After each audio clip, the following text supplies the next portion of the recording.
अभी थोड़ी देर पहले केंद्रीय मंत्री स्मृति ईरानी जी ने एक निहायत ही निम्न स्तरीय ओछा वक्तव्य दिया।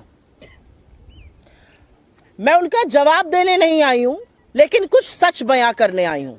और उस वक्तव्य को सुनकर मुझे एक ही चीज लगी कि शब्द नरेंद्र मोदी के हैं और संस्कार आरएसएस का है। और वो शब्द है झूठ बोलो, लगातार झूठ बोलो और झूठ फैलाओ, दुष्प्रचार करो। ये शब्द नरेंद्र मोदी जी के हैं और ये संस्कार आरएसएस के हैं। जो ट्रेनिंग स्मृति जी की झूठ बोलने के लिए हुई है, उसका पर्दाफाश करना जरूरी है। असलियत यह है, चाहे वो स्मृति ईरानी हो, चाहे वो अनुराग ठाकुर हो, चाहे वो पीयूष गोयल हो, चाहे वो अमित शाह हो, चाहे वो नरेंद्र मोदी हो, लगातार झूठ बोलकर मुद्दे से ध्यान भटकाना है। असलियत यह है कि अडानी मोदी के संबंधों की परत खुल रही है और जनता देख रही है, जनता समझ रही है क्या हो रहा है। जो रंगी पोती एक इमेज बनाई गई थी, जो खोखली इमेज खड़ी गई थी, उसका सच सबके सामने आ रहा है। आज दिक्कत यह है कि अडानी पर जो सवाल राहुल गांधी जी ने संसद में पूछे थे, और वो सवाल आज भी जायज है, उनका जवाब नहीं है भारतीय जनता पार्टी के पास या नरेंद्र मोदी जी के पास। और उन सवालों से ध्यान भटकाने के लिए अनर्गल बातें कही जाएंगी। आज जनता वो सवाल पूछ रही है। आज जनता के मन में आ रहा है, ये क्या अडानी से संबंध है, ये कौन सी प्रेम कथा है कि सारी की सारी सरकार हर मर्यादा, हर लोक लाज को ताक पे रखकर अडानी के बचाव में उतरी हुई है। अरे मोदी का बचाव कर लीजिए तो हम समझते हैं, अडानी का बचाव करने के लिए हर सांसद, हर मंत्री, देश के प्रधानमंत्री तत्पर हैं। आपने देश की संसद को, देश के लोकतंत्र को गिरवी रख दिया कि अडानी बच जाए। लेकिन आज वही जनता के मन में यह सवाल है और वो जनता पूछ रही है, ऐसा कौन सा रिश्ता है, ये क्या दिक्कत है अडानी की जो बचाने के लिए सारी सरकार खड़ी हुई है। और आपको लगता है कि राहुल गांधी की सदस्यता रद्द करके आप उनकी आवाज को दबा देंगे, आप उनको चुप करा देंगे, तो यह आप मुगालते में हैं। आप उनका घर ले लेंगे, वो तो कहते हैं मेरा कभी घर था ही नहीं। और जो शख्स हर कीमत पर लड़ने को तैयार है, वो आपको भयभीत करता है।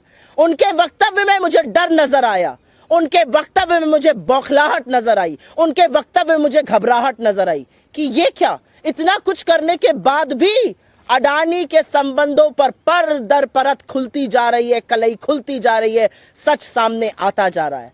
आपकी अडानी पर चुप्पी, आपका संरक्षण, आपकी एजेंसियों का जो बिल्कुल चुप मौन रहना है अडानी पर, वो सारी जनता समझ और देख रही है।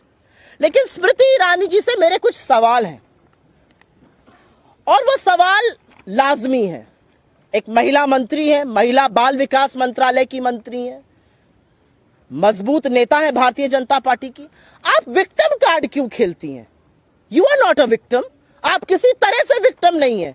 आप एक सशक्त महिला है, आप मंत्री हैं, सांसद हैं, आपसे ज्यादा मजबूत कौन है? आप विक्टिम कार्ड क्यों खेलती हैं? क्योंकि विक्टिम तो वो महिला है जो 400 रुपए का सिलेंडर आज 1200 पर ले रही है।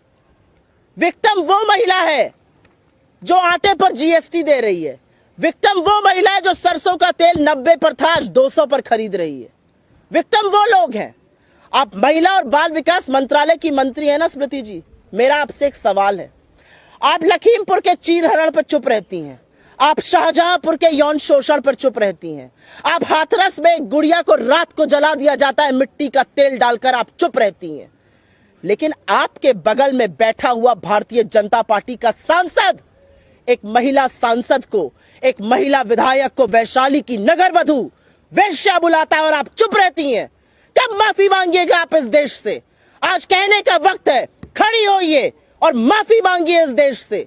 महिला बाल विकास मंत्रालय की मंत्री हैं आप, ये आपकी नैतिकता है? आपके बगल में बैठा हुआ सांसद, भाजपा का सांसद, एक महिला सांसद और एक महिला विधायक को वैश्या कहता है और आपके मुंह से एक शब्द नहीं फूटता है।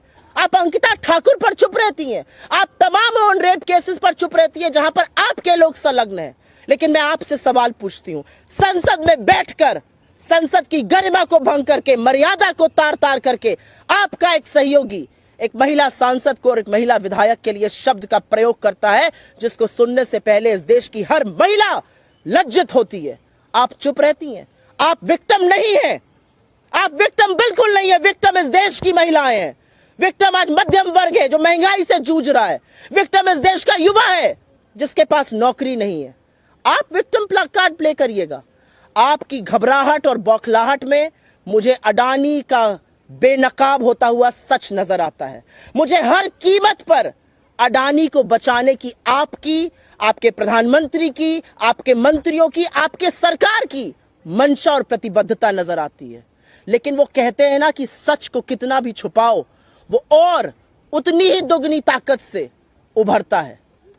सूरज की रोशनी छुप नहीं सकती किसी बादल से, और अडानी का सच आज ये देश समझ रहा है, देख रहा है। आपका सारा तंत्र, आपकी एजेंसियां, आपके लोग और आप खुद लगातार राहुल गांधी जी के पीछे पड़े हुए हैं। वो एक व्यक्ति जो सच बोल रहा है, वो एक व्यक्ति जिसने वाकई में आपको व्यथित करके रख दिया है।